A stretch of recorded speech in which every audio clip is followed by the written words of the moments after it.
Hello guys, sure short current affairs में आप सभी का स्वागत है। तो फाइनली बैंकिंग एस्पिरेंट्स को जिस रिक्रूटमेंट का इंतज़ार था लंबे समय से, वो फाइनली आ चुके हैं। तो फुल रिक्रूटमेंट नोटिस हम देखने वाले हैं, इस एडवर्टीजमेंट के बारे में चर्चा करेंगे। सभी इंपॉर्टेंट पॉइंट्स मैं आपको काफ़ी शॉर्ट में बताने वाला हूँ। तो देखिए, IBPS क्लर्क 2026 ये रिक्रूटमेंट है। टोटल वैकेंसीज देखिए 11,402 हैं।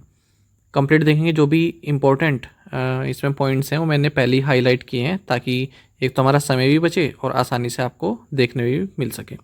तो देखिए, सबसे ज़्यादा वैकेंसीज उत्तर प्रदेश में है, कर्नाटक में है और महाराष्ट्र में है। जल्दी से डेट्स देख लेते हैं कि क्या क्या डेट्स हमारी इंपॉर्टेंट रहने वाली हैं। तो ऑनलाइन रजिस्ट्रेशन बाय कैंडिडेट ये 1/8 यानी कि 1 अगस्त से 21 अगस्त तक चलने वाला है, और इसी दौरान आप अपनी जो फीस है वो भी पे कर सकते हैं।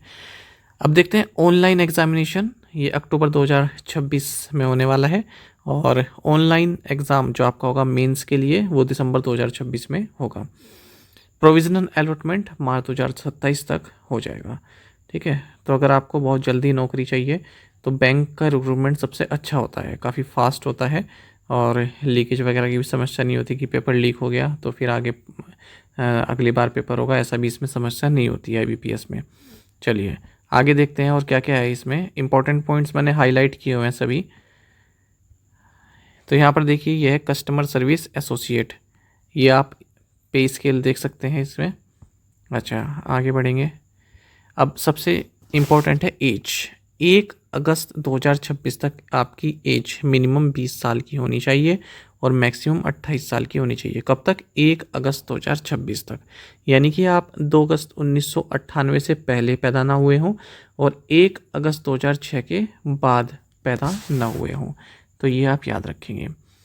बाकी कैटेगरी वाइज एज में रिलैक्सेशन है, जैसे SC ST के लिए 5 साल की रिलैक्सेशन है। अदर बैकवर्ड क्लासेस यानी कि OBC नॉन क्रीमी लेयर के लिए 3 साल का रिलैक्सेशन है, और जो डिसेबिलिटीज़ हैं उनके 10 साल का रिलैक्सेशन है। आगे देखते हैं और क्या क्या महत्वपूर्ण इसमें नोटिफिकेशन में बताया गया है। एलिजिबिलिटी देखेंगे, क्या क्या क्वालिफ़िकेशन चाहिए इसमें, है ना, कि आपको ग्रेजुएशन होना चाहिए या फिर कोई स्पेशलिटी भी उसमें चाहिए। तो देखिए, एजुकेशन क्वालिफ़िकेशन की हम बात करें तो डिग्री चाहिए आपको, ग्रेजुएशन होना चाहिए आपके पास किसी भी डिसिप्लिन में, और ऐसी यूनिवर्सिटी से जो गवर्नमेंट ऑफ इंडिया या फिर किसी स्टेट गवर्नमेंट द्वारा मान्यता प्राप्त हो। ठीक है, इस तरह की, या फिर सेंट्रल गवर्नमेंट जिसको रिकॉग्नाइज करता हो, कोई भी इक्विवेलेंट क्वालिफिकेशन होनी चाहिए।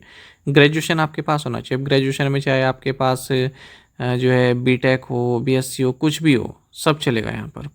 अच्छा, एक बात आप याद रखिएगा कि जब आप फॉर्म फिल कर रहे हो तब आपके पास वैलिड मार्कशीट या डिग्री सर्टिफिकेट होना चाहिए।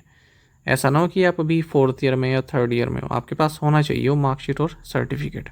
इसमें साफ साफ लिखा है।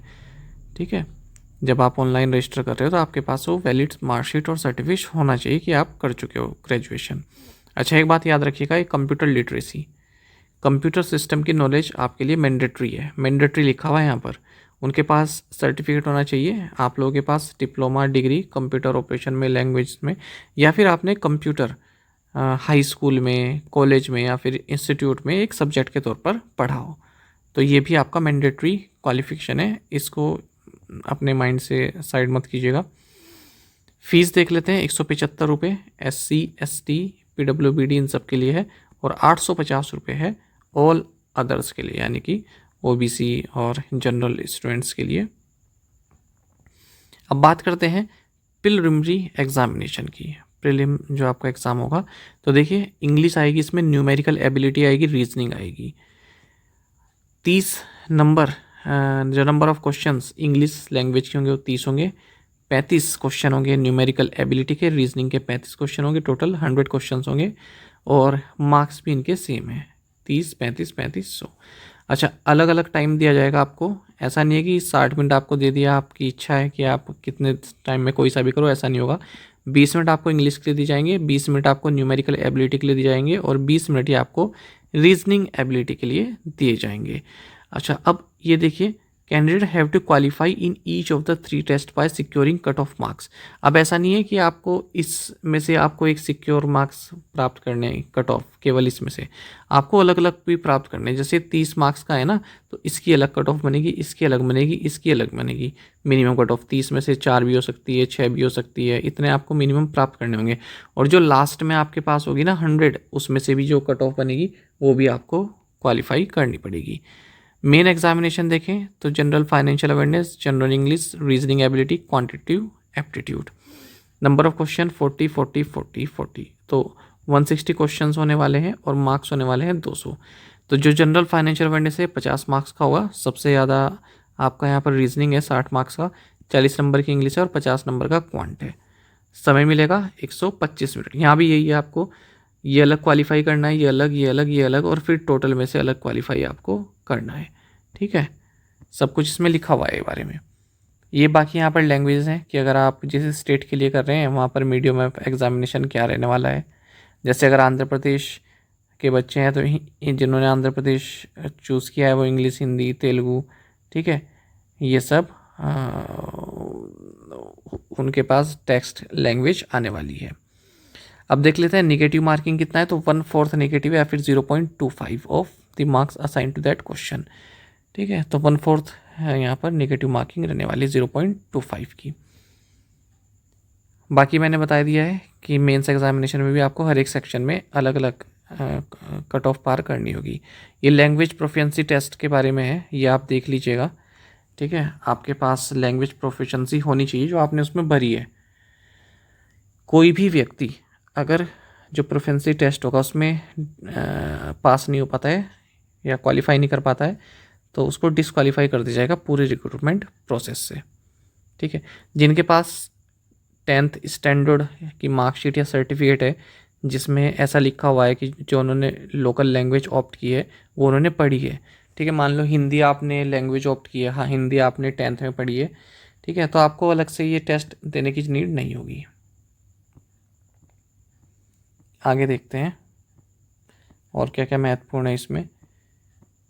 ये भी काफ़ी लंबा रिक्रूटमेंट नोटिस इन्होंने बनाया हुआ है।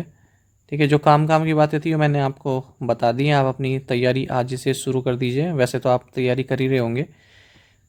ठीक है, और मेंस एग्जामिनेशन के बारे में मैं आपको पूरी गाइडेंस दूंगा। आपको जनरल अवेयरनेस कैसे पढ़नी है उसके लिए एक यूट्यूब पर फ्री ऑफ कॉस्ट कोर्स भी चलाएँगे।